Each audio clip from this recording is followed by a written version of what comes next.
கல் தோன்றி மண் தோன்றா காலத்து முன் தோன்றிய மூத்த குடி தமிழுக்கும் தமிழர்களுக்கும் என் வணக்கம்.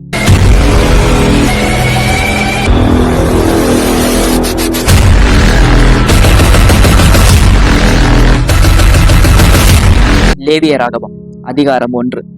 கர்த்தர் ஆசரிப்பு கூடாரத்திலிருந்து மோசேயை கூப்பிட்டு அவனை நோக்கி, நீ இஸ்ரவேல் புத்திரிடத்தில் சொல்ல வேண்டியது என்னவென்றால், உங்களில் ஒருவன் கர்த்தருக்கு பலி செலுத்த வந்தால் மாட்டு மந்தையிலாவது ஆட்டு மந்தையிலாவது ஒரு மிருகத்தை தெரிந்தெடுத்து பலி செலுத்த வேண்டும்.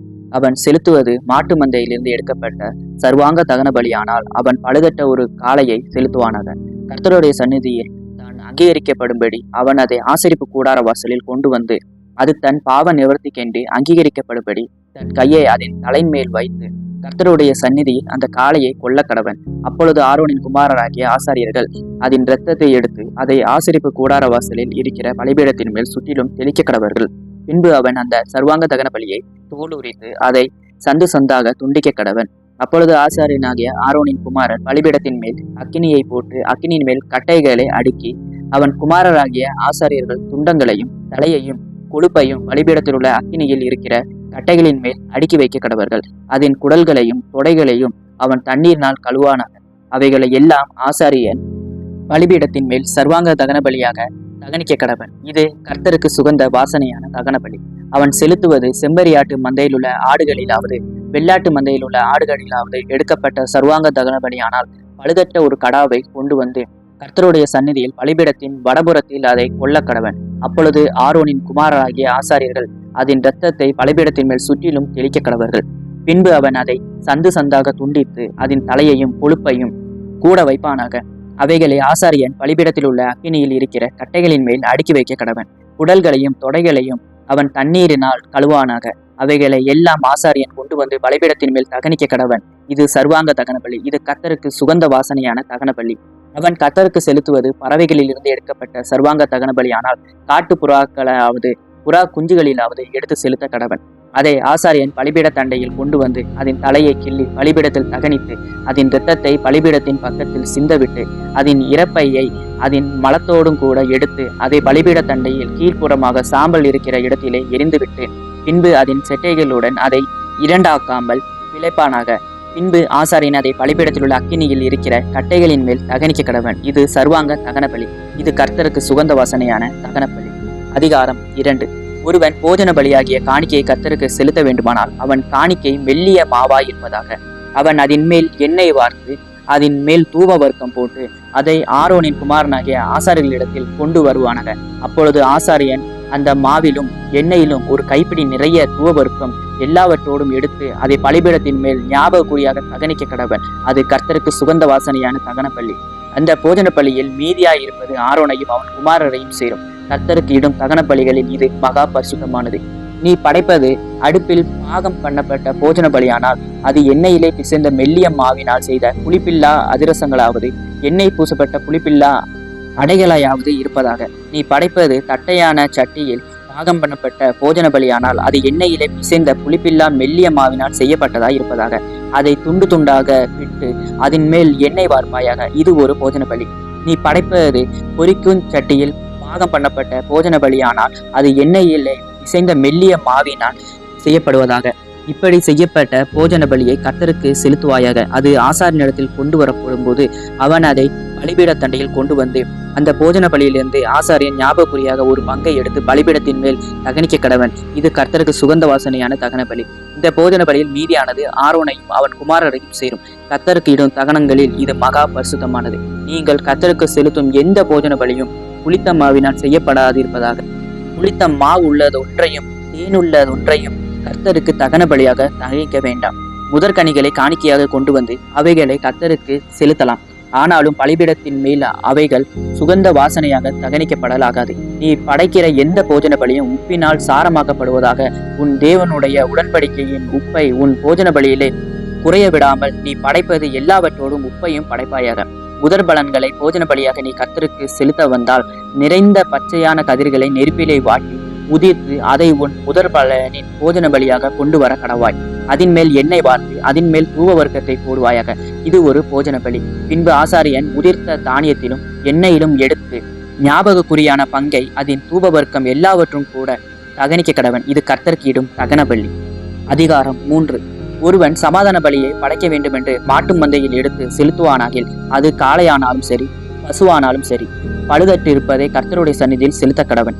அவன் தன் பலியின் தலைமேல் தன் கையை வைத்து ஆசரிப்பு கூடார வாசலுக்கு முன்பாக அதை கொல்ல கடவன். அப்பொழுது ஆரோனின் குமாராகிய ஆசாரியர் அதன் இரத்தத்தை பலிபீடத்தின் மேல் சுற்றிலும் தெளிக்க கடவர்கள். பின்பு சமாதான பலியிலே குடல்களை மூடிய கொழுப்பையும் குடல்களில் உள்ள கொழுப்பு முழுவதையும் 2 குண்டிக்காய்களையும் அவைகளின் மேல் சிறு குடல்களின் இடத்தில் இருக்கிற கொழுப்பையும் குண்டிக்காய்களோட கூட கல்லீரனின் மேல் இருக்கிற ஜவ்வையும் எடுத்து கர்த்தருக்கு தகன பலியாக செலுத்துவானாக.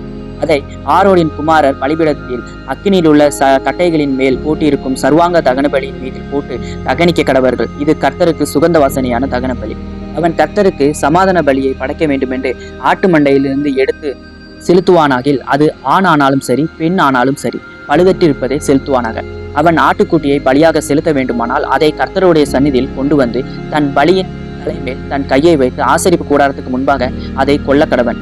அப்பொழுது ஆரோனின் குமாரர் அதன் இரத்தத்தை பலிபீடத்தின் மேல் சுற்றிலும் தெளிக்க கடவர்கள். பின்பு அவன் சமாதான பலியிலே அதன் கொழுப்பையும் நடுவெலும்பிலிருந்து எடுத்த முழு வாளையும் குடல்களை மூடிய கொழுப்பையும் அவைகளின் மேல் இருக்கிற கொழுப்பு முழுவதையும் 2 குண்டிக்காய்களையும் அவைகளின் மேல் சிறு குடல்களின் இடத்தில் இருக்கிற கொழுப்பையும் குண்டிக்காய்களோட கூட கல்லீரலின் மேல் இருக்கிற ஜவ்வையும் எடுத்து கர்த்தருக்கு தகன பலியாக செலுத்த கடவன். அதை ஆசாரியன் பலிபீடத்தின் மேல் தகனிக்க கடவன். இது கர்த்தருக்கு இடும் தகன ஆகாரம். அவன் செலுத்துவது வெள்ளாடாய் இருக்குமானால் அவன் அதை கர்த்தருடைய சந்நிதியில் கொண்டு வந்து அதன் தலைமேல் தன் கையை வைத்து ஆசரிப்பு கூடாரத்துக்கு முன்பாக அதை கொல்ல கடவன். அப்பொழுது ஆரோனின் குமாரர் அதன் இரத்தத்தை பலிபீடத்தின் மேல் சுற்றிலும் தெளிக்க கடவர்கள். அவன் அதிலே குடல்களை மூடிய கொழுப்பையும் அவைகள் மேல் இருக்கிற கொழுப்பு முழுவதையும் 2 குண்டிக்காய்களையும் அவைகள் மேல் சிறு குடல்களின் இடத்தில் இருக்கிற கொழுப்பையும் குண்டிக்காய்களோட கூட கல்லீரனின் மேல் இருக்கிற ஜவ்வையும் எடுத்து கர்த்தருக்கு தகன பலியாக செலுத்த கடவன். ஆசாரியன் பலிபீடத்தின் மேல் அவைகளை தகனிக்க கடவன். இது சுகந்த வாசனையான தகன ஆகாரம். கொழுப்பு முழுவதும் கர்த்தருடையது. கொழுப்பையாவது இரத்தத்தையாவது நீங்கள் புசிக்கலாகாது. இது உங்கள் வாசத்தலங்கள் எங்கும் உங்கள் தலைமுறை தோறும் கட்டளையாய் இருக்கும் என்று சொல்லி. அதிகாரம் 4. பின்னும் கர்த்தர் மோசையை நோக்கி, நீ இஸ்ரவேல் புத்திரருக்கு சொல்ல வேண்டியது என்னவென்றால், ஒருவன் கர்த்தருடைய கட்டளைகளில் யாதொன்றை அறியாமையினால் மீறி செய்யத்தகாததை செய்து பாவத்துக்கு உட்பட்டால் அறிய வேண்டியதாவது, அபிஷேகம் பெற்ற ஆசாரியன் ஜனங்கள் குற்றத்திற்கு உட்படத்தக்கதாக பாவம் செய்தால் தான் செய்த பாவத்தின் நிமித்தம் பழுதற்ற ஒரு இளங்காளையை பாவ நிவாரண பலியாக கர்த்தருடைய சந்நிதியில் கொண்டு வர கடவன். அவன் அந்த காளையை ஆசரிப்பு கூடார வாசலில் கர்த்தருடைய சந்நிதியில் கொண்டு வந்து அதன் தலைமேல் தன் கையை வைத்து கர்த்தருடைய சந்நிதியில் அதை கொல்ல கடவன். அப்பொழுது அபிஷேகம் பெற்ற ஆசாரியன் அந்த காளையின் இரத்தத்தில் கொஞ்சம் எடுத்து அதை ஆசரிப்பு கூடாரத்தில் கொண்டு வந்து தன் விரலை இரத்தத்தில் தோய்த்து பரிசுத்த ஸ்தலத்தின் திரைக்கு எதிரே கர்த்தருடைய சந்நிதியில் 7 தரம் தெளிக்க கடவன். பின்பு ஆசாரியன் அந்த இரத்தத்தில் கொஞ்சம் எடுத்து ஆசரிப்பு கூடாரத்திலே கர்த்தருடைய சந்நிதியில் இருக்கும் சுகந்த தூவபீடத்து கொம்புகளின் மேல் பூசி காளையினுடைய மற்ற இரத்தம் முழுவதையும் ஆசரிப்பு கூடார வாசலுக்கு முன்பாக இருக்கிற தகன பலிபீடத்தின் அடியிலே ஊற்றிவிட்டு பாவ நிவாரண பலியான காளையின் எல்லா கொழுப்பும் ஆகிய குடல்களை மூடிய கொழுப்பையும் அவைகள் மேல் இருக்கிற கொழுப்பு முழுவதையும் 2 குண்டிக்காய்களையும் அவைகள் மேல் சிறு குடல்களில் இடத்தில் இருக்கிற கொழுப்பையும் குண்டிக்காய்களோட கூட கல்லீரல் மேல் இருக்கிற ஜவ்வையும் சமாதான பலியின் காளையிலிருந்து எடுக்கிறது போல அதிலிருந்து எடுத்து அவைகளை தகனபீடத்தின் மேல் தகனிக்க கடவன். காளையின் தோலையும் அதன் மாம்சம் முழுவதையும் அதன் தலையையும் தொடைகளையும் அதன் குடல்களையும் அதன் சாணியையும் காளை முழுவதையும் பாளையத்துக்கு புறம்பே சாம்பல் கொட்டுகிற சுத்தமான இடத்திலே கொண்டு போய் கட்டைகளின் மேல் போட்டு அக்கினியாலே சுட்டரிக்க கடவன். சாம்பல் கொட்டி இருக்கிற இடத்திலே அதை சுட்டரிக்க கடவன். இஸ்ரவேல் சபையார் எல்லாரும் அறியாமையினால் பாவம் செய்து காரியம் தங்கள் கண்களுக்கு மறைவாய் இருக்கிறதுனால் கர்த்தருடைய கட்டளைகளில் யாதொன்றை மீறி செய்யத்தகாததை செய்து பாவத்துக்குட்பட்டு குற்றவாளிகளானால் அவர்கள் செய்த பாவம் தெரிய வரும்போது சபையார் அந்த பாவத்தின் நிமித்தம் ஒரு இளங்காளையை ஆசரிப்பு கூடாரத்துக்கு முன்பாக பலியிட கொண்டு வர வேண்டும்.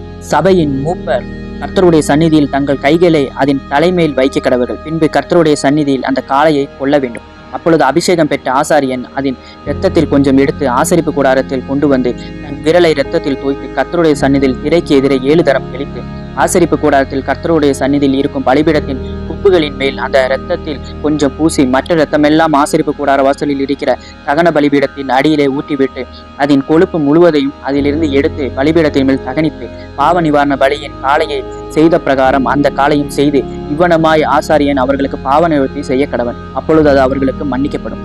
பின்பு காளையை பாளையத்துக்கு புறம்பே கொண்டு போய் முந்தின காளையை சுட்டரித்தது போல சுட்டரிக்க கடவன். இது சபைக்காக செய்யப்படும் பாவ நிவாரண பலி. ஒரு பிரபு தன் தேவனாகிய கர்த்தருடைய கட்டளைகளில் யாதொன்றையும் அறியாமையினால் செய்யத்தகாததை செய்து பாவத்துக்குட்பட்டு குற்றவாளி ஆனால் செய்தது பாவம் என்று தனக்கு தெரிய வரும்போது அவன் வெள்ளாடுகளில் பழுதற்ற ஒரு இளங்கடாவை பலியாக கொண்டு வந்து அந்த கடாவின் தலைமேல் தன் கடியை வைத்து கர்த்தருடைய சந்நிதியில் சர்வாங்க தகன பலி சொல்லப்படும் இடத்தில் அதை கொல்ல கடவன்.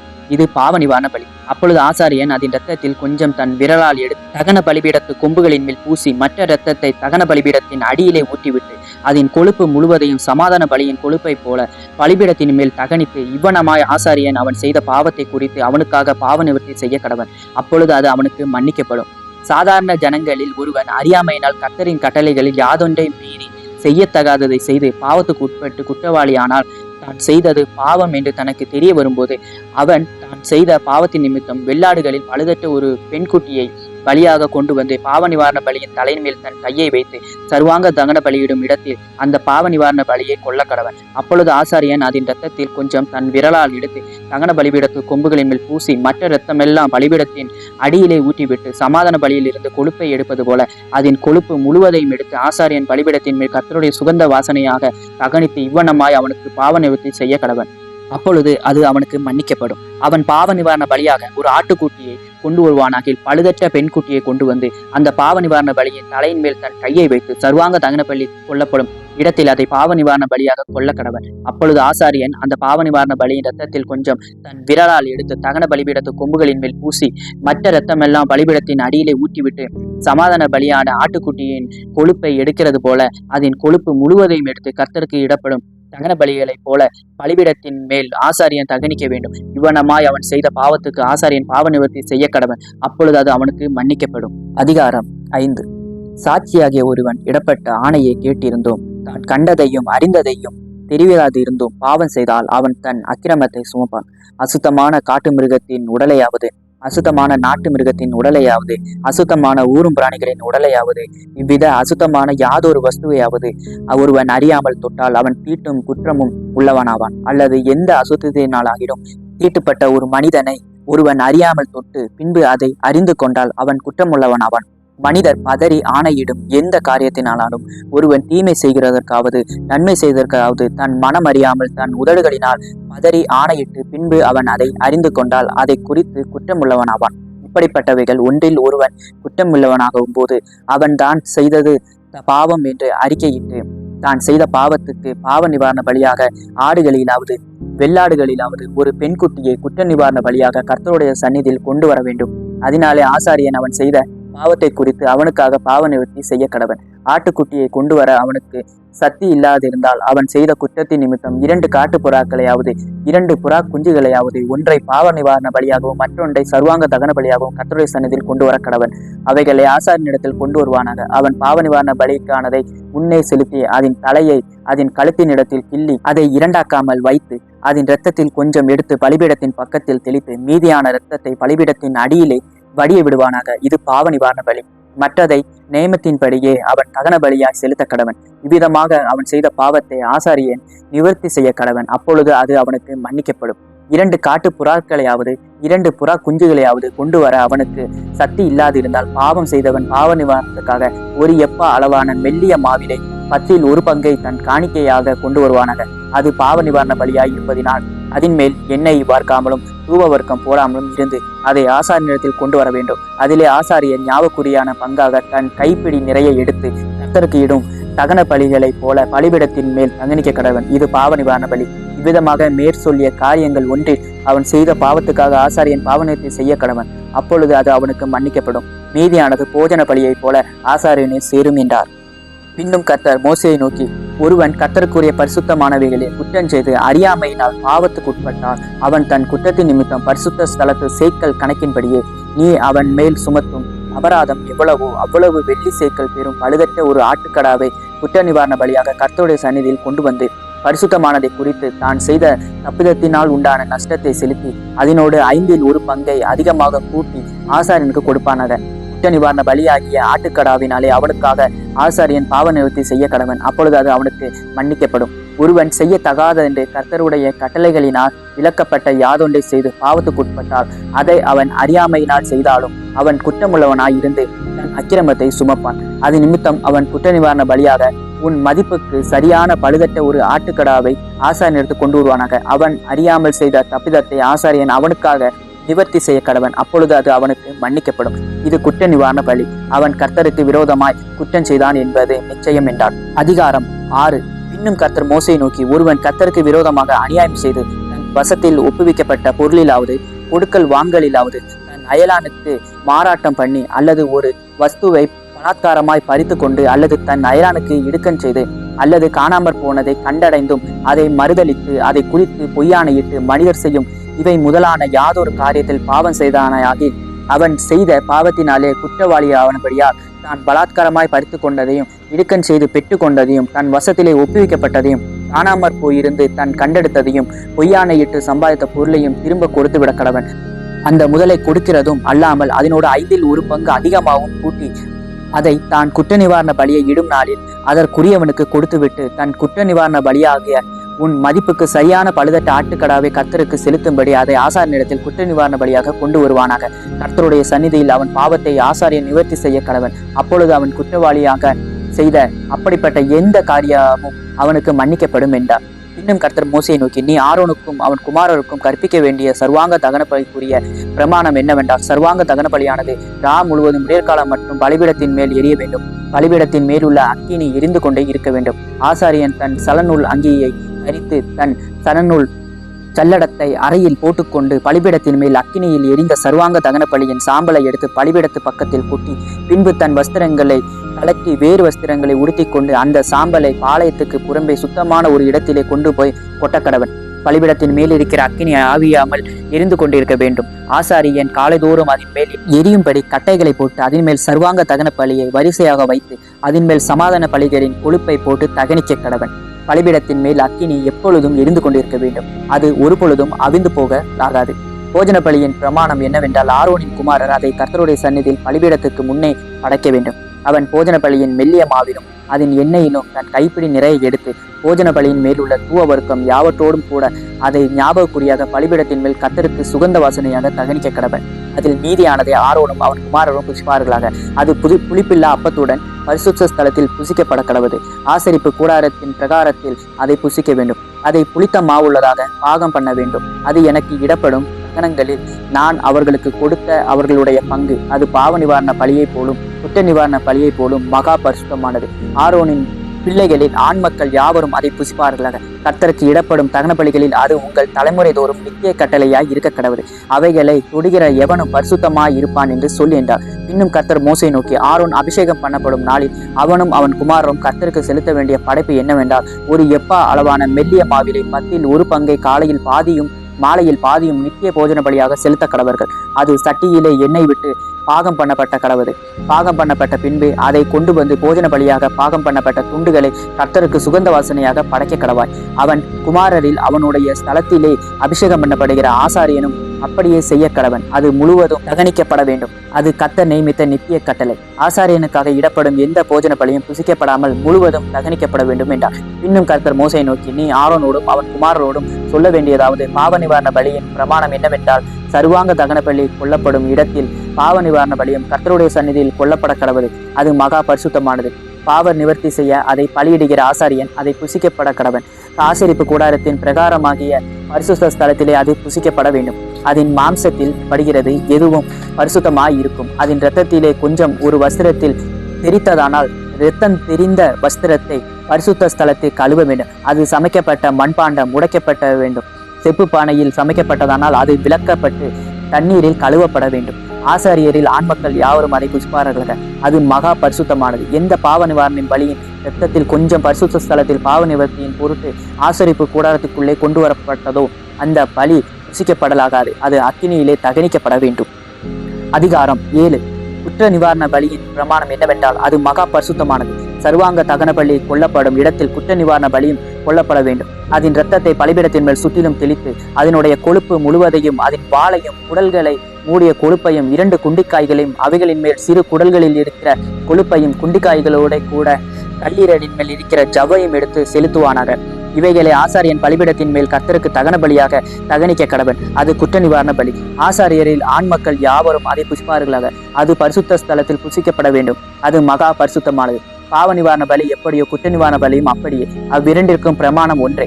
அதனாலே பாவ நிவர்த்தி செய்த ஆசாரியனை அது சேரும். ஒருவனுடைய சர்வாங்க தகன பலியை செலுத்தின ஆசாரியன் தான் செலுத்தின தகன பலியின் தோலை தனக்காக வைத்துக் கொள்ள வேண்டும். அடுப்பிலே பாகம் பண்ணப்பட்டதும் சட்டியிலும் தட்டின் மேலும் சமைக்கப்பட்டதுமான போஜன பலி யாவும் அதை செலுத்துகிற ஆசாரியனுடையவைகளாய் இருக்கும். எண்ணெயிலே பிசைந்ததும் எண்ணெயிலே பிசையாததுமான சகல போஜன பலியும் ஆரோனுடைய குமாரருக்கும் சரிபங்காக சேர வேண்டும். கர்த்தருக்கு செலுத்துகிற சமாதான பலிகளின் பிரமாணம் என்னவென்றால், அதை ஸ்தோத்திரத்திற்காக செலுத்துவானானால் அவன் ஸ்தோத்திர பலியோடு கூட எண்ணெயிலே பிசைந்த புளிப்பில்லா அதிரசங்களையும் எண்ணெய் பூசப்பட்ட புளிப்பில்லா அடைகளையும் எண்ணெயிலே பிசைந்து வறுக்கப்பட்ட மெல்லிய மாவினால் செய்த அதிரசங்களையும் படைக்க கடவன். அவைகளை படைக்கிறதும் அல்லாமல் புளித்த மாவினால் செய்த அப்பத்தையும் தன்னுடைய சமாதான பலியாகிய ஸ்தோத்திர பலியோடு கூட படைக்க வேண்டும். அந்த படைப்பு முழுவதிலும் வகைக்கு ஒவ்வொன்றை எடுத்து கர்த்தருக்கு ஏறெடுத்து படைக்கும் பலியாக செலுத்துவானாக.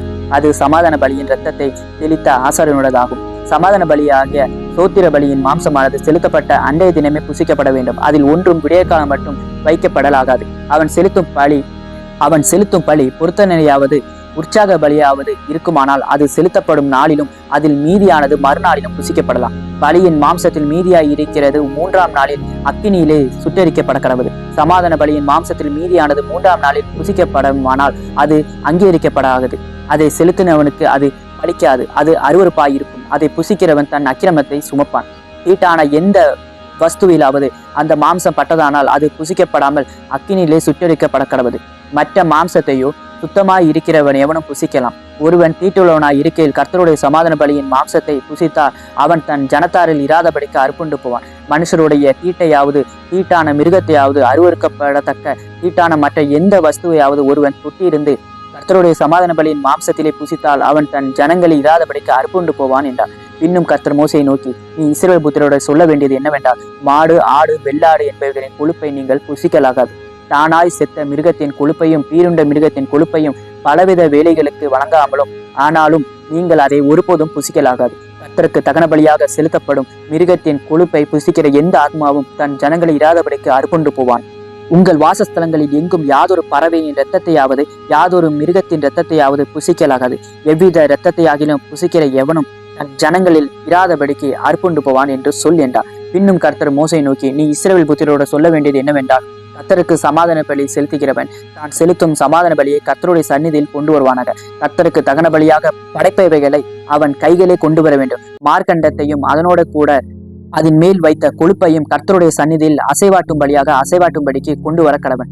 அப்பொழுது ஆசாரியன் அந்த கொழுப்பை பலிபீடத்தின் மேல் தகனிக்க வேண்டும். மார்க்கண்டமும் ஆரோனையும் குமாரரையும் சேரும். உங்கள் சமாதான பலிகளில் வலது முன்னந்தொடையை எழுதெடுத்து படைக்கும் பலியாக படைக்கும்படி ஆசாரியனிடத்தில் கொடுப்பீர்களாக. ஆரோனுடைய குமாரரில் சமாதான பலியின் இரத்தத்தையும் கொழுப்பையும் செலுத்துகிறவனுக்கு வலது முன்தொடை பங்காக சேரும். இஸ்ரவேல் புத்திரரின் சமாதான பலிகளில் அசைவாட்டும் மார்க்கண்டத்தையும் ஏறெடுத்து படைக்கும் முன்னந்தொடையும் நான் அவர்கள் கையில் வாங்கி அவைகளை ஆசாரியனாகிய ஆரோனுக்கும் அவன் குமாரருக்கும் இஸ்ரவேல் புத்திரருக்குள் நடக்கும் நித்திய கட்டளையாக கொடுத்தேன் என்று சொல் என்றார். கர்த்தருக்கு ஆசாரிய ஊழியம் செய்யும்படி ஆரோனும் அவன் குமாரரும் நியமிக்கப்பட்ட நாளிலே இது அபிஷேகம் பண்ணப்பட்ட அவர்களுக்கு கர்த்தருடைய தகன பலிகளில் கிடைக்கும்படி உண்டான கட்டளை.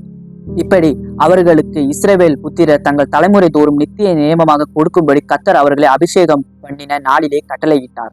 சர்வாங்க தகன பலிக்கும் போஜன பலிக்கும் பாவ நிவாரண பலிக்கும் குற்ற நிவாரண பலிக்கும் பிரதிஷ்டை பலிகளுக்கும் சமாதான பலிகளுக்கும் அடுத்த பிரமாணம் இதுவே. கர்த்தருக்கு தங்கள் பலிகளை செலுத்த வேண்டும் என்று அவர் இஸ்ரவேல் புத்திரருக்கு சீனாய் வனாந்தரத்திலே கற்பிக்கும் போது இவைகளை மோசேக்கு சீனாய் மலையில் கட்டளையிட்டார்.